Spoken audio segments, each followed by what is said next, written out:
Allez, tu viens voir.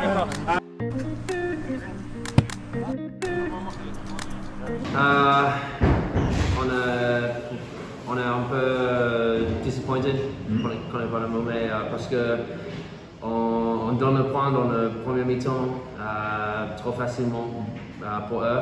Et après le deuxième mi-temps, il reste beaucoup de travail pour nous, mais on fait un bon deuxième mi-temps. C'était pas assez, donc pour nous c'est notre premier bonus. Donc ça c'est bien, mais on sait que si on était un peu mieux dans le premier mi-temps, peut-être on pourrait gagner. Donc, ouais.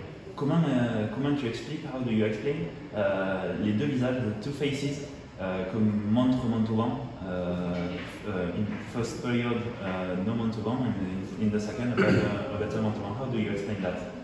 Je pense que il y a les bonnes choses dans le premier mi-temps aussi. Il juste manque un petit peu à la fin, tu vois. Donc oui, c'est le rugby, ça, c'est pas forcément la grande chose de changer. Et aussi, tu joues contre une équipe qui fait le même. Donc pour eux aussi, ils étaient bons dans le premier mi-temps. Ouais, pour nous, on juste manque un petit détail et finit le mouvement après de marquer les points. Mais, ouais. Comment est-ce que tu t'es senti, toi, how did you feel on the field for your comeback? Ouais, pas mal. Mon épaule c'était bon, donc oui, j'étais heureux avec ça. Et merci de le médical ici parce que oui, c'était beaucoup mieux qu'avant. Maintenant, ça va être les fêtes. Vous allez pouvoir un petit peu récupérer. Quel bilan est-ce que tu fais de cette première partie de saison? Probablement dans cette saison, c'est un peu comme cette match en fait. Beaucoup de bonnes choses, mais aussi c'est comme ça. Irrégulier. Oui, on gagnait chez nous et on perdait à l'extérieur. Et on doit essayer de faire un match pour les 80 minutes. Et je pense que ça arrive et oui, on va récupérer et faire encore dans l'année prochaine. Ouais, c'est la colère un peu parce que on est capable de faire des choses et on est capable de donner beaucoup de choses. Et ce soir, on a donné beaucoup de choses sur la première mi-temps. On ne s'est pas comporté comme on devait, notamment avec des situations de jeu importantes, avec de la stratégie non respectée. Et donc ce soir, on a donné 14 points en première mi-temps et c'est assez difficile. Comment tu expliques ce trou noir sur cette première mi-temps, justement, sur ces 40 premières minutes?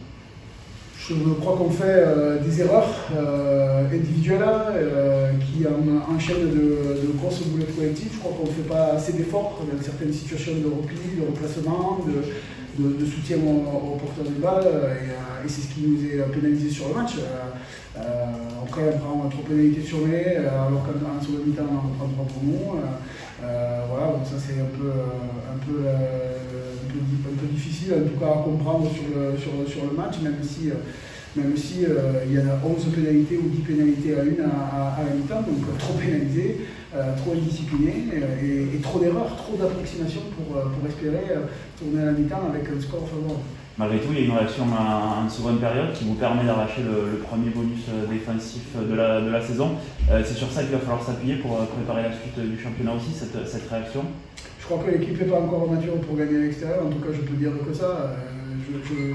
Je comprends la frustration, je comprends le fait qu'on ait envie tous de gagner et d'y aller, mais on ne fait pas les sacrifices qu'il faut pour être performant. Il faut qu'on se remette vite au travail et il faut qu'on se mette au travail dur. Je crois que derrière aujourd'hui on n'a pas gagné le duel. Il va falloir vite qu'on analyse ça et qu'on prenne conscience qu'on a des qualités, mais qu'il faut gagner surtout nos duels et mettre de la vitesse. C'est aussi jouer des duels en avançant, en mettant nos avants dans l'avancée. Aujourd'hui on a marqué par nos avants, encore une fois. Donc on fait un match plutôt dans le combat très présent. On était présent dans le combat, on a été fort en défense, on a manqué quelques plaquages sur la première mi-temps, un peu trop, les premiers plaquages, notamment sur chute à des jeux au pied. Et c'est ça qu'il va falloir vite qu'on corrige. On a une base de travail encore forte. J'espère que les garçons vont se reposer parce que forcément l'enchaînement des journées a été difficile. Mais il faut surtout qu'on revienne en janvier avec une grosse base de travail et le chauffe pour progresser et pour avoir d'autres ambitions sur 2021. Comment tu expliques ce manque d'animation offensive? On est un petit peu plus large que ce match, où les trois quarts n'arrivent pas à franchir, on n'arrive pas à marquer tout simplement? Aujourd'hui, dans le système, on ne retrouve pas assez de prise d'initiative sur de la vitesse avec des duels. Il faut qu'on le travaille plus, il faut qu'on fasse plus d'efforts dans les matchs parce qu'à l'entraînement, forcément, la notion de combat est moins importante. Et quand on a plus de combats, plus de fatigue et plus de courses dans les matchs, on est parfois un peu moins précis. Quel bilan tu fais quasiment à mi-saison sur ces premiers mois de championnat, sur ces 15 premières journées, 14 premières journées? On a deux visages, on est capable de faire des choses très précises et très construites à domicile et de manquer d'imprécision, de rigueur, de constance, voire de discipline parfois à l'extérieur. Et c'est ça qu'il faut gommer. Il faut être capable de se déplacer comme on sait recevoir pour pouvoir espérer avoir une place meilleure dans ce championnat. Epeli Momo est sorti assez tôt dans le match, pour quelle raison? Il avait des difficultés sur le placement, c'est un jeune joueur, on a voulu le tester à ce niveau-là, il n'était pas question de le mettre en difficulté ni l'équipe, donc voilà, on a fait un changement stratégique. Et Christopher, toi aussi qui était en souffrance je crois sur une phase de jeu, il me semble qu'il est resté de longues minutes au sol, ça allait mieux ensuite? Oui, après ça allait mieux, il s'est relevé, il a continué 10 ou 15 minutes, on l'a sorti sur blessure ou coaching je crois. Ça marche.